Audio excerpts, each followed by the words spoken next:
Mestre Fillmore, fundador da Unity, diz: não é crime ser rico, e não há virtude em ser pobre, como os reformadores querem que acreditemos. O mal consiste em acumular dinheiro, impedindo-o de circular livremente para que chegue a quem precisa. Aqueles que colocam sua riqueza para trabalhar de forma a contribuir para o bem-estar das massas, são a salvação de um país.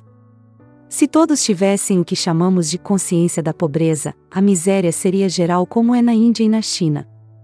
Lá, os milhões de habitantes estão eternamente presos ao pensamento de sua pobreza, sofrem a escassez em todas as suas formas, do berço ao túmulo. O peso do pensamento pobre recai sobre a terra, e eles, ano após ano, retêm seus produtos para que milhares morram de fome. A consciência da prosperidade deve ser formada. Primeiro você tem que negar todas as velhas e falsas ideias de escassez, restrição, dependência de canais fixos.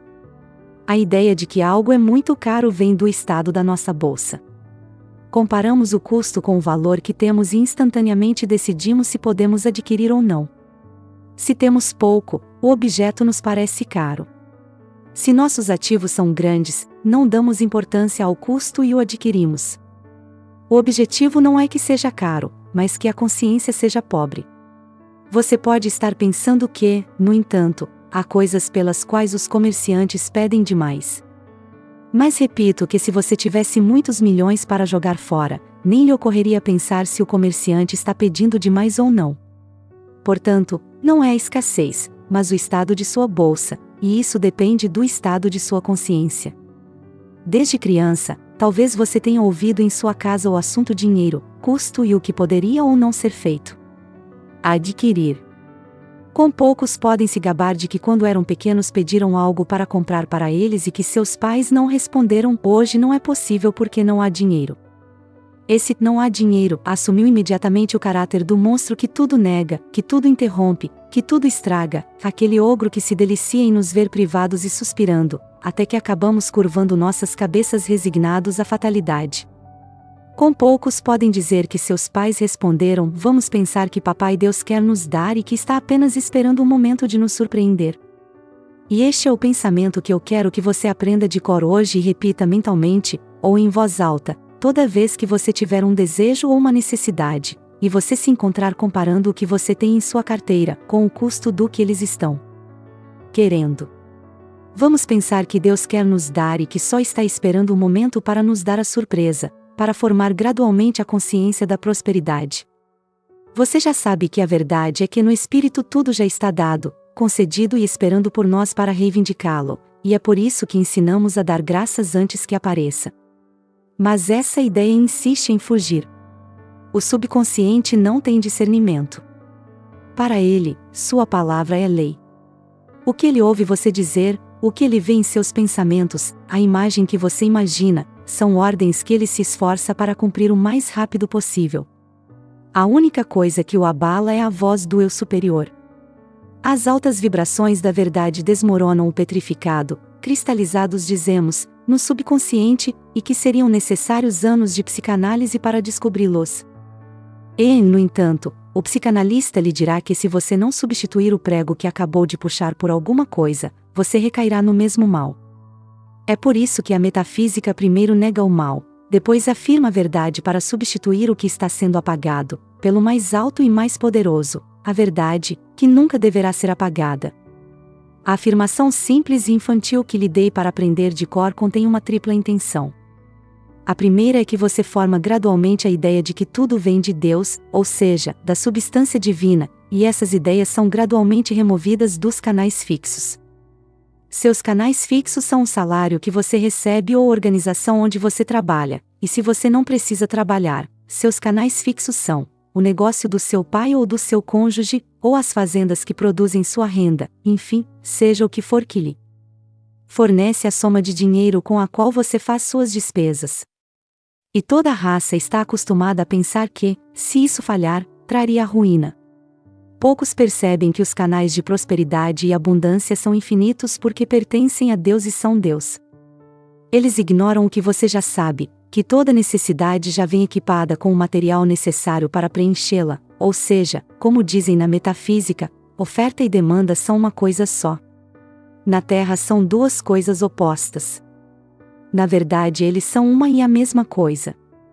A segunda intenção por trás da afirmação que lhe dei é que você se acostume com o fato de que a vontade de Deus é magnânima, que Deus anseia que você tenha precisamente aquele que você está precisando ou desejando, porque o desejo e a necessidade de algo são produzidos no momento que se prepara para apreciá-lo ou aproveitá-lo. Nem um minuto antes, nem um minuto depois. E se você anseia há anos, ou sente a falta de algo, esse algo está batendo à sua porta há anos, para que você termine de recebê-lo, e é seu subconsciente que o está rejeitando e fazendo você espere, para cumprir a ordem que lhe deu, quando aceitou.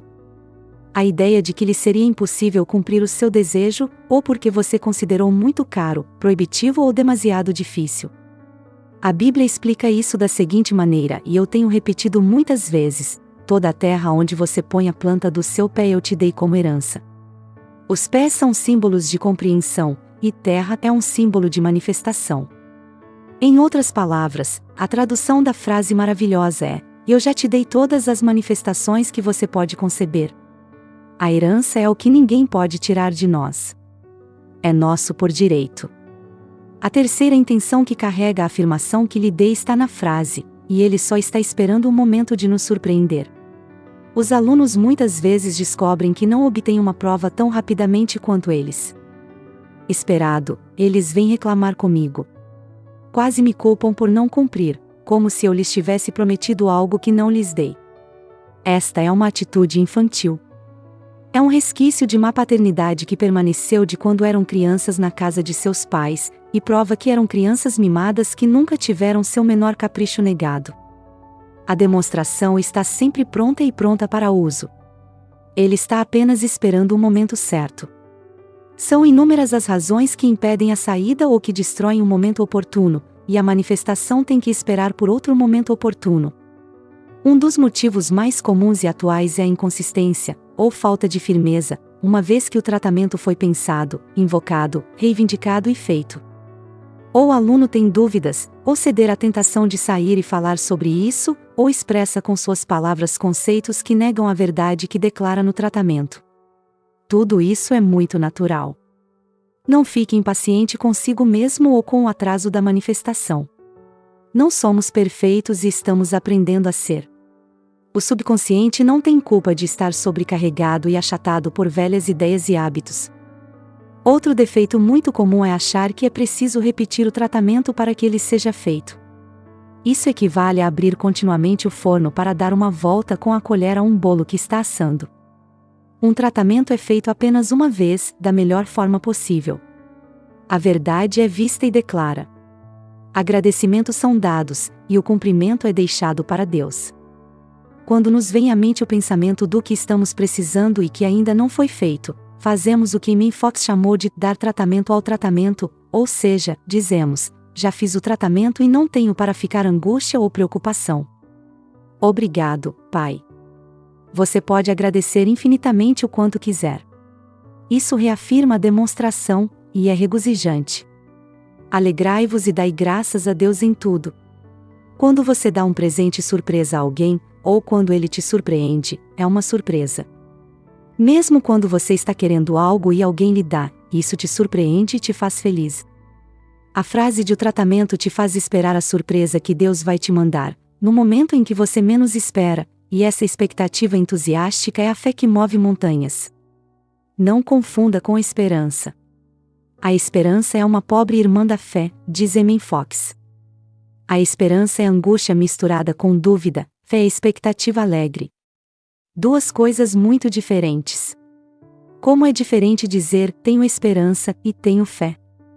Chegaram-me notícias de que pelo menos 2 dos meus alunos estão com pouco dinheiro. Você pode ser muito avançado espiritualmente e não ter consciência da prosperidade.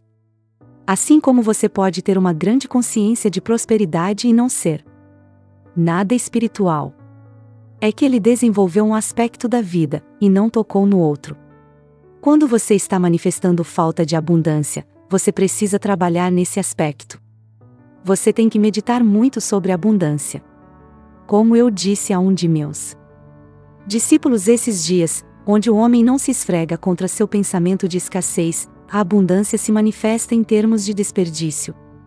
Nas selvas. Na montagem comum.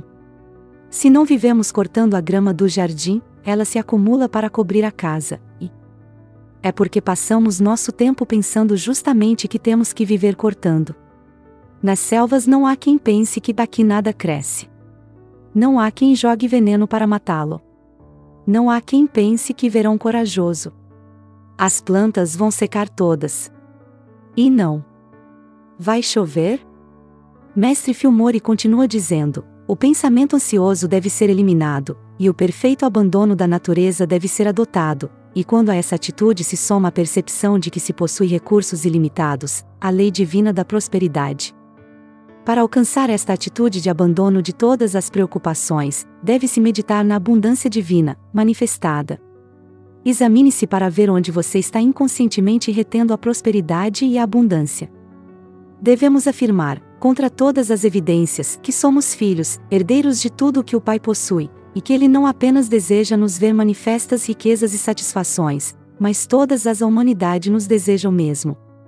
Que ninguém quer nos privar, ou nos assediar, porque toda a humanidade contém Deus, e Deus não se divide em dois para desarmonia consigo mesmo. Existe uma maneira de produzir o que atende a uma necessidade imediata. Não serve para produzir abundância constante, mas produz o que cobre a lacuna do momento. É fazer uma imagem mental, feita de pura imaginação, e se ver enchendo a carteira, depositando no banco, distribuindo e sentindo a satisfação de poder dar e fazer os outros felizes. Mas é preciso até sentir com os dedos o grão do papel, o amassar das notas, o peso das moedas, etc. Você tem que repetir muito isso para que o subconsciente fique impressionado e jogue. Você não precisa se perguntar: e onde posso chegar lá? O canal é deixado para Deus. Este último talvez seja o que resta de valor quando o dinheiro que vai chegar já foi gasto, ou seja, a percepção de que os canais de Deus são infinitos e inesperados. Não se esqueça de insistir para que fique sob a graça e de maneira perfeita. Gratidão por todos que chegaram até aqui. É sempre um prazer tê-los no nosso canal. Se vocês gostaram desse vídeo, comentem e deixem seu like. Se ainda não é inscrito, se inscreva. Isso me ajuda a fazer o canal crescer. E ative as notificações para não perder mais nenhum conteúdo. Muito obrigada. Deus abençoe sua vida.